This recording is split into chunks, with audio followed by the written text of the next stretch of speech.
Bueno muchachos, lo ves, me está generando muchos problemas, entonces me va a retrasar demasiado el trabajo. La verdad, no voy a utilizar la cámara porque como que pesan mucho los archivos. Entonces vamos a hacerlo así, lo siento mucho. Bueno, primero que todo, vamos a crear la base de datos. No me voy a detener mucho acá porque todo esto ya lo deberían saber. Esto ya es algo que hemos hecho bastante tiempo, entonces nada, solamente les voy a explicar algunos detalles. Primero, crear la base de datos y usarla, importante, hay que usar la base de datos porque muchos crean su base de datos y cuando van a crear las tablas no utilizan la base de datos y la crean por allá en la master. Entonces es importante utilizarla. ¿Cómo sé que la estoy utilizando? Porque me aparece acá, ¿cierto? Si no, la busco. Listo. Ahora vamos a crear todas las tablas.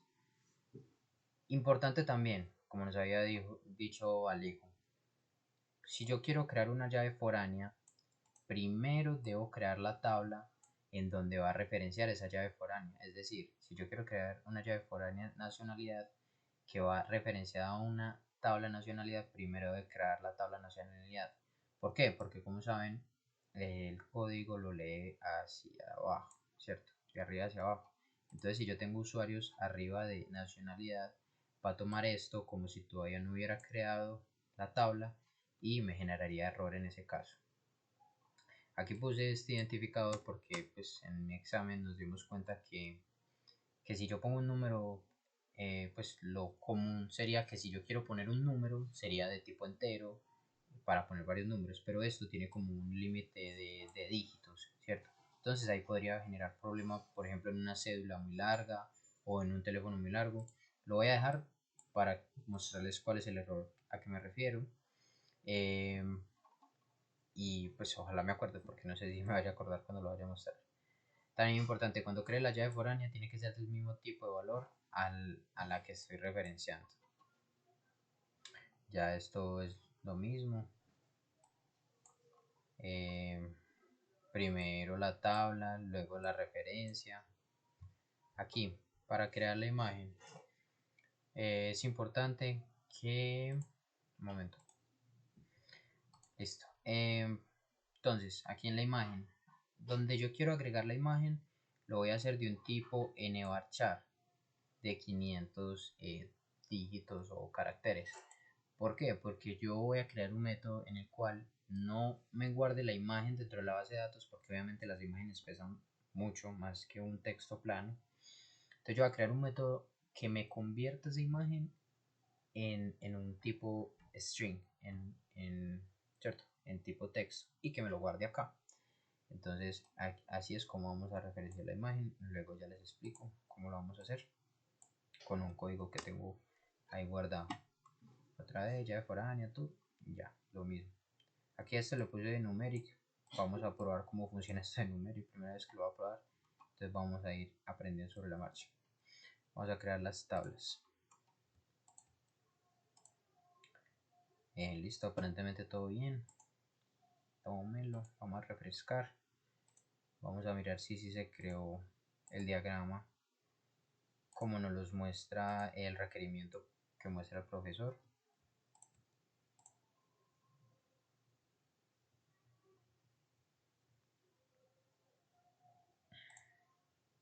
¿Y cuál es el requerimiento que muestra el profesor? Por aquí lo tengo. Ese fue el examen que a mí me puso. Entonces, que nacionalidad vaya conectado con usuario. Nacionalidad con usuario. Menú. Esto. El modelo que vaya con avión. Modelo con avión. Melo. El avión con aerolínea. Avión con aerolínea. Y usuario también con aerolínea. Y el paquete también con aerolínea. Paquete aerolínea. Aparentemente todo está bien, ¿cierto? Entonces ya procedemos al visual. ¿Qué pasa para...?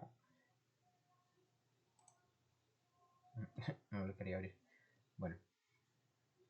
Y importamos los nuggets, ¿cierto? Vamos a importar el core, el design, no sé cómo se diga, SQL Server y el tools. Una vez instalado, vamos a hacer la migración.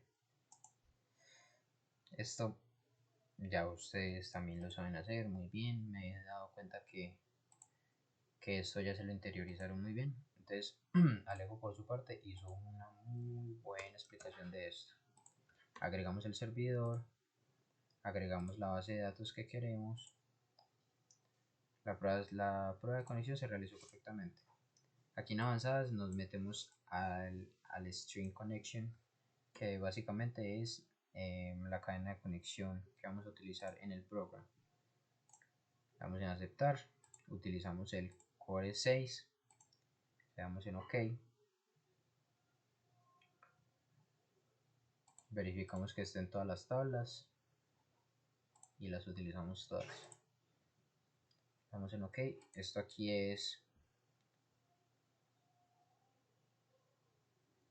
es lo de agregar pues, los nombres a las carpetas. Esto no hay pierde porque literalmente le están diciendo acá que esto se llama modelos y esto es de data. Nosotros utilizamos es context, pero también le pueden poner data como quieran. El context name es como se va a llamar el context. No me gustó como quedó esto aquí, entonces solamente lo voy a poner. Bueno, mentiras, dejémoslo así que después nos genera errores raros que no quiero. Dejémoslo así. Importante utilizar esta última sección, ¿cierto?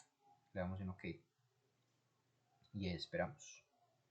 Recuerden que copiamos la cadena de conexión de la parte de avanzadas. ¿Por qué?